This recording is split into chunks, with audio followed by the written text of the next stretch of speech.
오늘의 사회 이슈를 김민정 기자가 종합해드립니다. 오늘의 이슈 포커스 김민정입니다. 중국 관영 매체의 사드 비판 보도와 관련해 청와대가 공식 입장을 밝혔습니다. 청와대는 최근 북한의 탄도미사일 발사 등 지속적인 도발에 대해 중국 관영 매체에서 사드 배치 결정이 이러한 도발의 원인이라고 주장하는 것은 본말이 전도된 것이라고 비판했는데요. 중국 측의 과도한 사드 비판을 자제하라는 일종의 경고의 메시지로 풀이됩니다. 청와대는 또 중국 측이 북한에 대해 보다 강력한 문제를 제기해야 한다고 강조했습니다. 금융감독원이 구조조정 대상 기업을 선정해 발표했습니다. STS중공업, 한진해운, 현대상선 등 32개 대기업이 구조조정 대상에 포함됐는데요.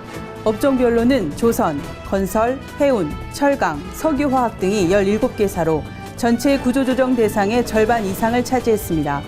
이와 관련 금감원은 금융권에서 빌린 돈이 500억 원 이상인 대기업 1973개사 중 부실 징후 가능성이 보인 602곳을 평가했다고 밝혔습니다. 구조조정 대상 기업이 금융권에서 빌린 돈은 모두 19조 5천억 원에 달했습니다. 연일 찌는 듯한 폭염이 계속되는 가운데 올해 발생한 온열질환 환자의 수가 1,000명을 넘어선 것으로 나타났습니다.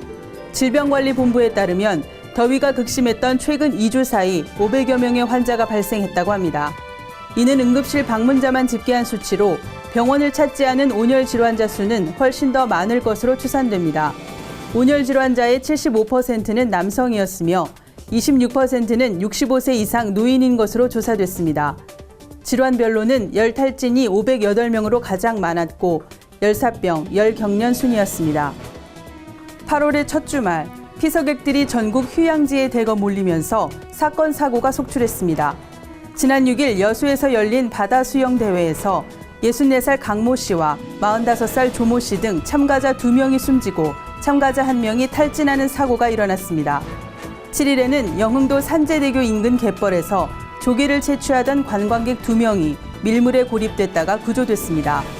그런가 하면 6일 오전 인천국제공항을 출발해 핀란드로 향하는 피네어 여객기가 정비 문제로 갑자기 결항해 승객들이 하루가 넘도록 공항에 발이 묶이기도 했습니다. 미국 민주당 대선 후보인 힐러리 클린턴의 상승세가 심상치 않습니다.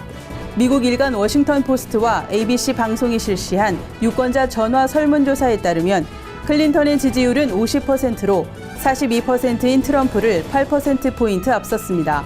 또 다른 현지 언론에 따르면 클린턴이 확보한 선거인단은 357명으로 181명에 그친 트럼프보다 압도적으로 우세한 것으로 나타났습니다. 한편 공화당 내부에선 트럼프가 막말 발언 등으로 당 지도부와 충돌하면서 낙마에 대비한 시나리오도 거론되고 있는 것으로 알려졌습니다. 굿티비 뉴스 김민정입니다.